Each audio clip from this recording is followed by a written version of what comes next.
World War II, the single most devastating war in history.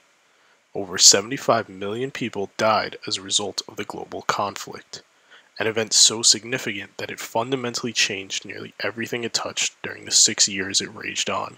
And the film industry was no exception. With many major changes and cinematic movements happening as a result, filmmakers in France, the Soviet Union, and the United States, as well as many other countries, were forced to adapt and invent new ways to present their art. As a result, we now have many of the common techniques found in films today. So what exactly did these changes look like, pre, during, and post-World War II?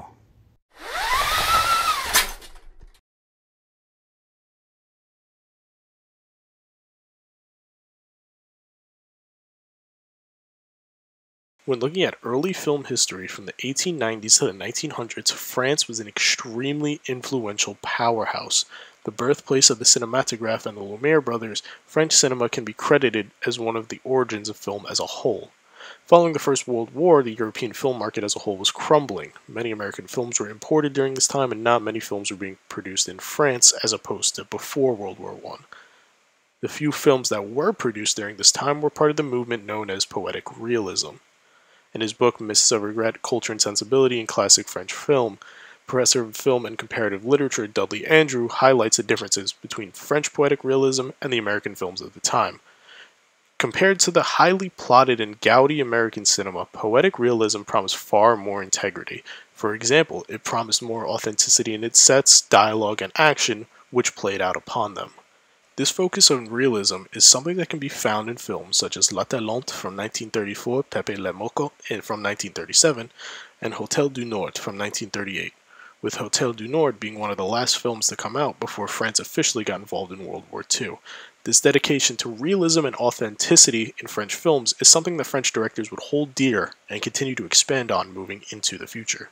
In July of 1940, the Nazis began their occupation of France, turning France into a puppet state controlled by the German government, known as Vichy France. As a result, France decided to censor Jewish participation in positions of responsibility, and this led to many Jewish directors, producers, writers, and actors fleeing to other European countries in order to work freely elsewhere.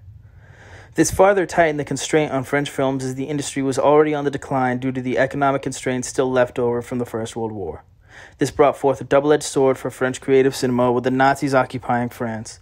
Many dramas and films about social issues were censored and couldn't be released. In order to get past this censorship, France saw a large rise in the melodramas and comedies with a huge increase in focus on the performances of these films. French Cinema, a critical filmography by Colin Crisp, credits The Well-Digger's Daughter from 1940 with being the first film to release during the German occupation of France. This also led to the uprising of a subgenre known as women's films. These films remain controversial to this day, as some see them as a story about strong women, while many others see them as a new form of oppressed roles. Films such as Gantz' The Blind Venus, Jean Gramillion's The Sky Is Yours, as well as the previously mentioned The Well-Digger's Daughter from Marcel Pagnol, were all notable melodramas of this subgenre. May 7, 1945 marked Germany's official surrender during World War II, and with it the withdrawal of German troops from France. However, this alone wouldn't instantly turn the country back to the way it was. France was practically in ruins following the Second World War. Industrial and agricultural production was crippled, the citizens were starving, and the infrastructure built before the war was practically non-existent. The country effectively had to start from scratch. This period of rebuilding from the end of the 1940s to the late 1950s would be the precursor to one of the most important movements in the history of film, the French New Wave. In 1948, French director Alexandre Astruc published The Birth of a New Avant-Garde, the Camera Stylo, in which he called cinema the new form of expression, soon to take the place of paintings and novels. He argued that cinema was the perfect medium for artists to express their thoughts, no matter how abstract they may be. This text is something that would go on to inspire one of the key figures from the French New Wave, François Truffaut. The French New Wave was defined by former film critics who had now held film to a higher standard, and began to make films themselves. They began to break the conventional rules of cinema and truly made the movement feel unique. These movies were typically focused on existential themes such as Agnes Varda's Cleo from 5 to 7, and were often produced on a shoestring budget. The reason for this is, of course, the economic hardships that followed World War II. Studio films were almost impossible to produce, so filmmakers had to use what they had to make their films. The French New Wave is an evolution of the poetic realism films found before the war, with an emphasis on real dialogue, real locations and sets, and real people as opposed to actors. What's extremely interesting about this change is how the war brought it about. Rather than completely changing the film industry of France, the war and effects of the war instead reinforced the direction it already seemed to be heading.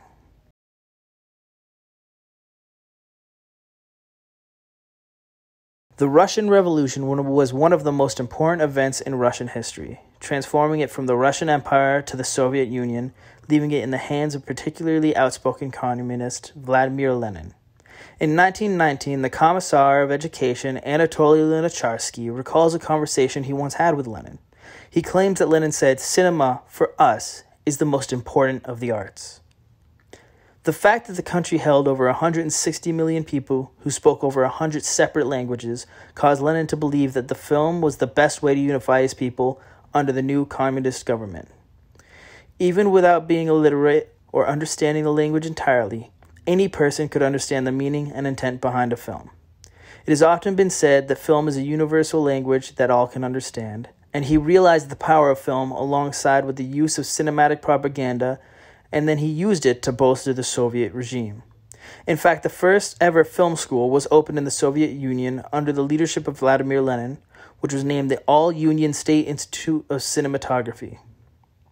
The school focused on the production of agitki, which a film style made up of taking existing newsreels and editing for the purpose of agitation and propaganda.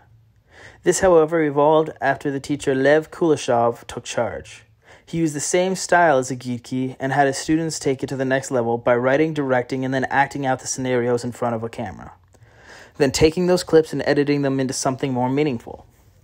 While he focused on teaching his students editing and intercutting, he developed the idea of the Kuleshov effect, in which every shot has two values. He taught his students that when editing, if they use the proper juxtaposition, can create a much more potent sequence. This led to the development of the montage. Several of Kuleshov's students became prominent filmmakers and took the editing techniques he developed and taught to the next level. Early Russian films are often seen as the birthplace of modern editing techniques. Sergei Eisenstein brought the montage into fame with the infamous Massacre on the Odessa Steppe sequence from the film Battleship Potemkin.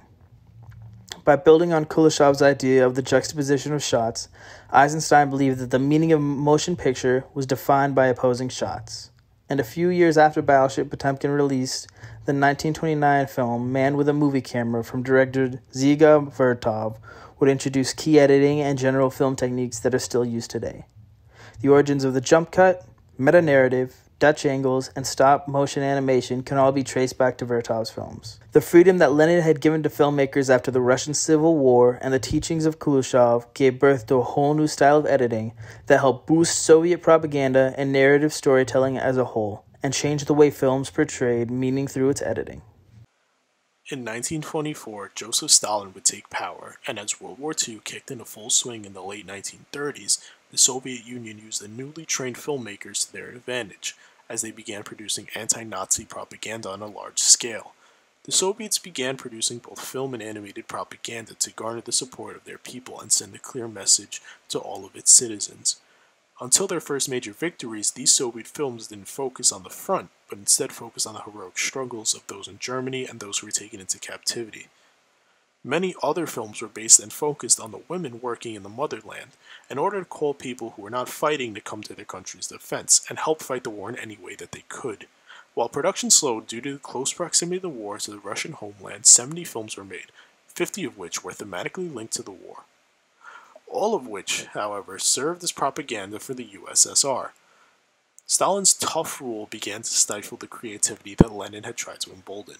Under Stalin's rule, filmmakers cannot speak out or belittle the Soviet government, and many believed that this brought a sharp decline in Soviet filmmaking, as the filmmakers who learned from Kuleshov and the All-Union State Institute of Cinematography could no longer foster their creativity or make any meaningful content.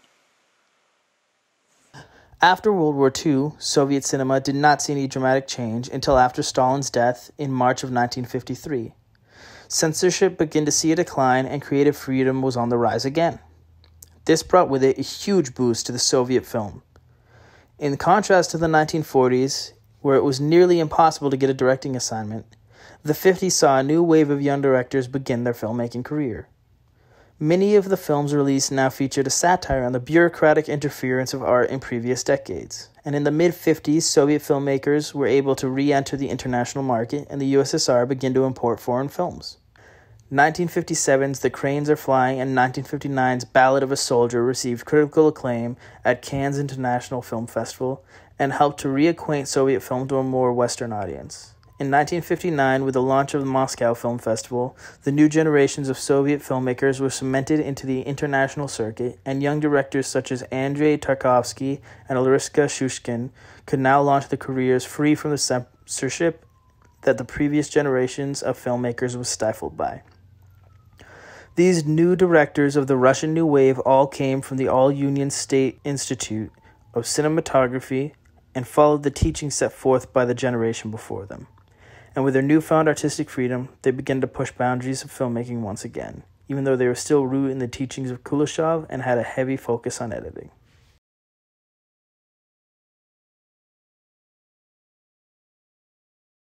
From the 1920s to the 1930s, the American film industry was in a great place, these years being a part of what is now considered the golden age of Hollywood.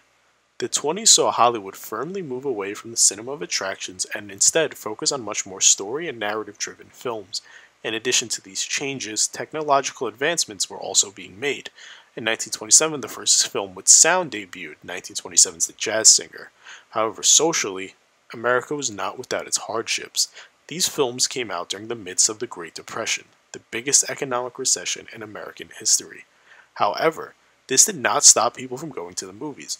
Richard Bush's article, American Movie Audiences of the 1930s, highlights how still during the height of the Depression, almost 50% of American families went to the cinema regularly. As a result, many of the films produced during this time seemed to focus on some type of escapism from the Depression, and the American film industry of the time was mainly made up of big-budget studio productions such as 1933's King Kong. This approach to escapism would change when America officially became involved in World War II in 1941. In the 1940s, the Office of War Information began to play a big part in the film industry as they helped create propaganda films for the United States. However, in contrast to Russian propaganda, the USA's films tended to be a mix of subtle and in-your-face propaganda. One of the most subtle and well-known propaganda films was 1942's Casablanca. The romantic and patriotic film about love and self-sacrifice is a perfect example of subtlety that some of the propaganda films began to produce during that time. One standout scene coming at the end of the film when Rick Blaine throws a bottle of wine from Vicky France in the garbage, a subtle dismissal of France's willingness to surrender during the war. However, there are also plenty of in-your-face films such as The Story of G.I. Joe, which even spawned off a TV show and toys later. The propaganda films ranged from flag-waving heroic actions to more reality-based war films, and were all used to inspire the American people. Immediately following the war, America as a whole was much less affected than the majority of European countries who also participated in the war. While still suffering from a tremendous loss of life, America wasn't subjected to the same fighting as France or the Soviet Union.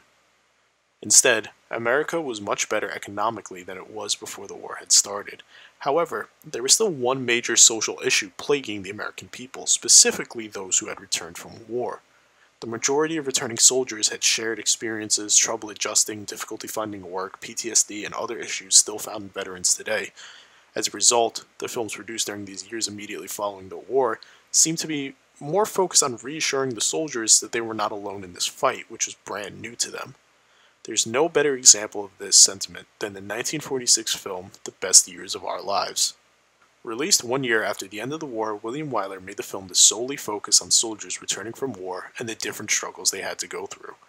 He would make a point to reassure those returning that they would be okay. The film would go on to garner both critical and commercial acclaim, even winning the Academy Award for Best Picture. This trend of representing social anxieties would continue in the decades that followed. Something brand new was introduced to the American people and the world as a whole during the war: nuclear power. This confusing and destructive power would result in more collective social anxieties, specifically in the American people. With the Cold War came the threat of nuclear annihilation and general fear of communism. This would in turn come to manifest itself in the 1950s boom of science fiction films. The book, Film in the Nuclear Age Representing Cultural Anxiety by Tony Perrine, highlights just how intertwined the science fiction genre was with nuclear anxieties. Most of these films deal with, or at the very least mention, radiation, which is commonly associated with nuclear energy. One of the best examples of this being the 1951 film The Thing from Another World. The biggest transition seen in American films as a result of World War II would be the transition of escapism found in the films of the 20s and 30s to films directly representing and addressing the current social anxieties of the American people. World War II, although a tragedy unlike any other, helped to foster and define a new age of cinema all around the world. It allowed French filmmaking to reinforce realism through the use of real locations and people in its films, and gave birth to the French New Wave. It gave freedom to the Soviet filmmakers and helped reintroduce them to the international film market. It changed America's films from being a form of escapism to forcing them to address the social anxieties of the American people. The development that was seen after World War II helped to significantly further filmmaking worldwide and may be regarded as one of the single most important cataclysmic events in film history.